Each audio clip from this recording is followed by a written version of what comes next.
Di video saya kali ini, saya akan mewawancarai seorang pendeta dari Gereja Morning Star bersama dengan Bapak Pastor Arindun. Selamat siang, Pak. Selamat siang. Selamat siang. Apa kabar? Ya, kabarnya baik, Pak. Oke, baik. Jadi tujuan saya membuat video ini untuk memenuhi tugas mata kuliah saya tentang misi holistik. Jadi saya akan mewawancarai Bapak Pastor terkait dengan pelayanan Bapak selama di gereja ini. Baik. Apa mungkin kita langsung saja pada pertanyaan-pertanyaan yang saya sudah siapkan. Silakan. Jadi pertanyaan pertama, mungkin Bapak bisa sedikit menceritakan tentang sejarah berdirinya gereja ini, Pak. Oke, baik. Jadi sejarah gereja ini dimulai pada tahun 1987.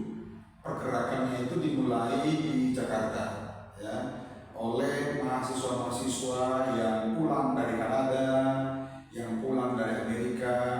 Mereka yang menangkap sebuah kegerakan baru, kemudian mereka balik ke Jakarta, mereka kemudian memulai gereja, dan pada tahun itu 87 pergerakannya masih bernama Maranatha Movement, sehingga gereja yang dimulai pada waktu itu gereja Maranatha. Nah, kemudian tahun 89 itu berkembang dan gereja Maranatha ini mengadakan perintisan jemaat di Bali pada tahun 1989.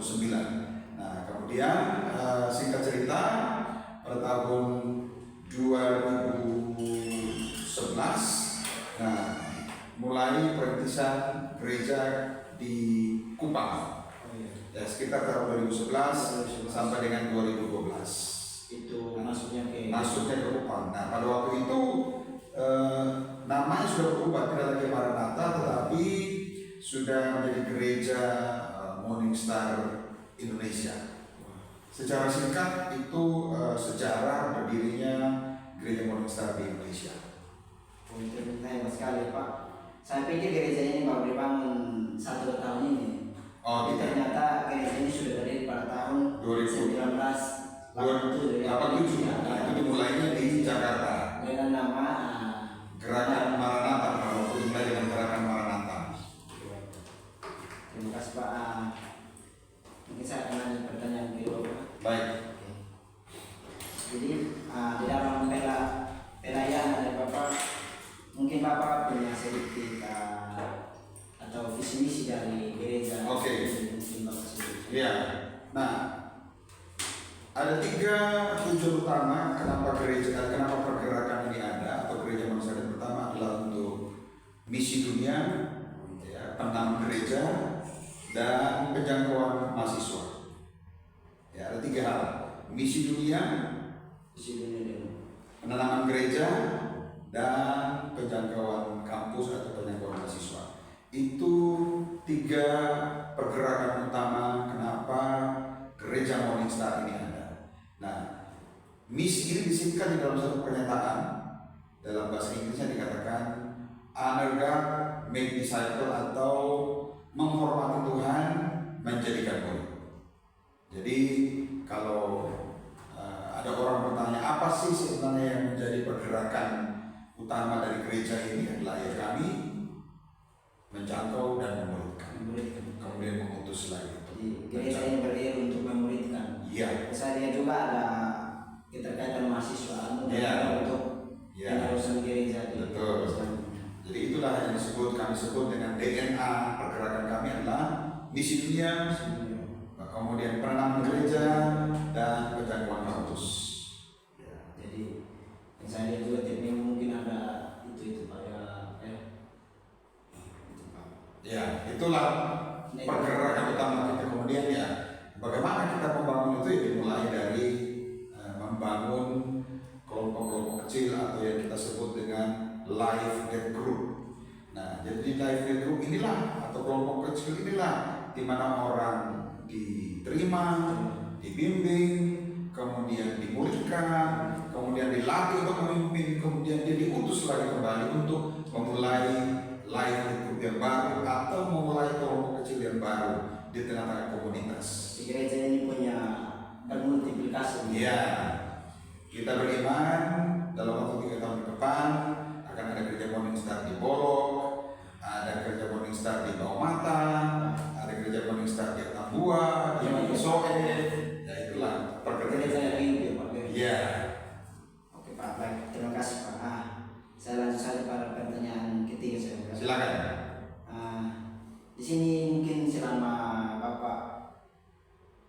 memimpin atau melayani di gereja itu, kenapa saja tantangan yang Bapak alami selama?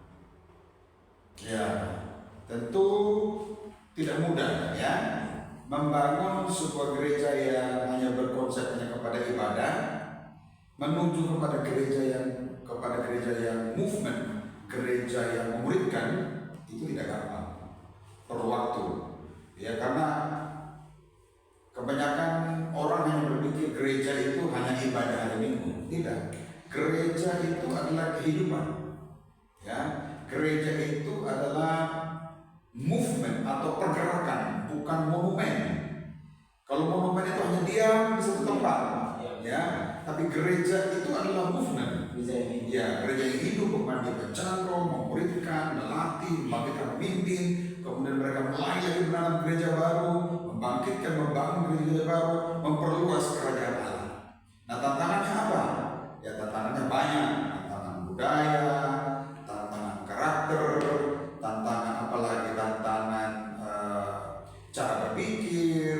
Salah satu contohnya tadi, kebanyakan orang hanya berpikir gereja itu hanya ibadah hari Minggu. Ya, betul. Setelah itu Senin Sabtu Sabtu sibuk dengan dirinya sendiri.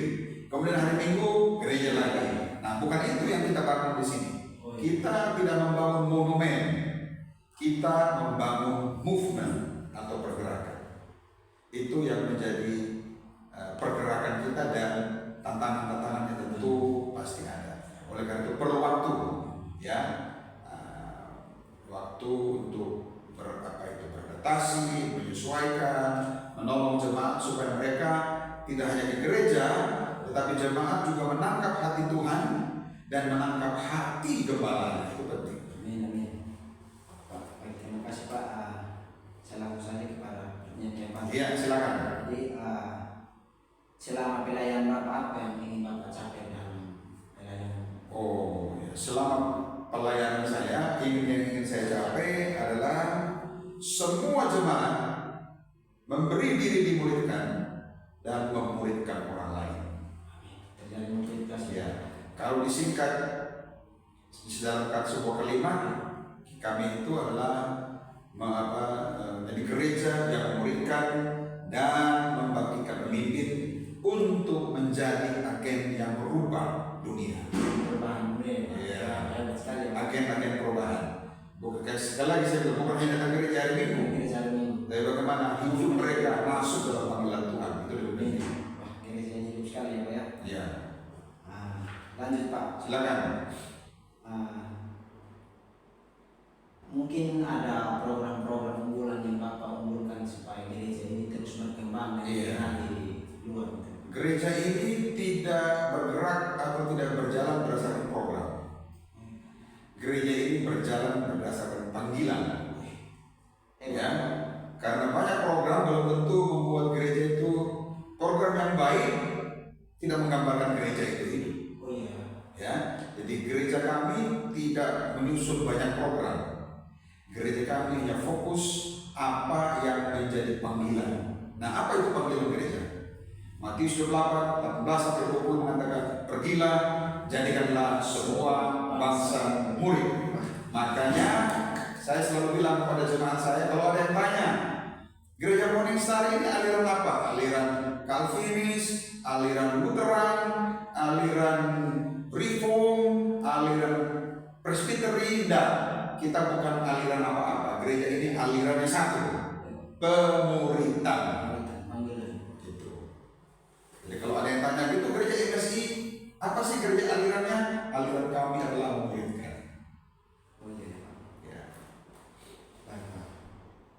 Jadi ini mungkin pertanyaan terakhir. Silakan. Jadi apa yang ingin Bapak buat supaya gereja ini terlihat beda sekali? Oke. Gereja yang lain. Yang saya ingin buat ada pertama adalah bagaimana jemaat ini menghidupi kehidupan kekristenan sesungguhnya, ya, atau kehidupan pemuritan. Apa itu kehidupan pemuritan? Pertama, dia punya hubungan dengan Tuhan. Kedua, dia punya hubungan dengan sesama orang percaya. Yang ketiga, dia punya hubungan dengan orang terhilang. Oh iya, memang berkembali. Itulah gerakan pemerintah yang kita bangun di gereja ini. Kita pastikan setiap orang pertama dia punya hubungan dengan Tuhan. Ya, karena kekristenan itu bukan agama. Kekristenan itu hubungan dengan Tuhan. Yang kedua, kita mau pastikan bahwa setiap jemaat punya hubungan sesama orang percaya sebagai keluarga kerajaan Allah. Yang ketiga, kita mau pastikan, kita mau melatih jemaat untuk mereka punya hubungan dengan orang-orang terhilang. Kita tidak mau orang Kristen hanya terkumpul di gereja-gereja aja, persekutuan saja. Tapi kapan mereka pergi jangkau jiwa terhilang? Siapa yang bisa jangkau kalau bukan kita? Kalau bukan Anda yang menjangkau jiwa terhilang. Kalau Anda hanya kuliah, duduk-duduk di kos, masak-masak di kos, tidak pernah jangkau jiwa, bagaimana kita bisa menjangkau jiwa? Betul Pak. Ya, jadi itulah yang kami lakukan. Kalau saudara bertanya, apa yang dimaksud pemerintah?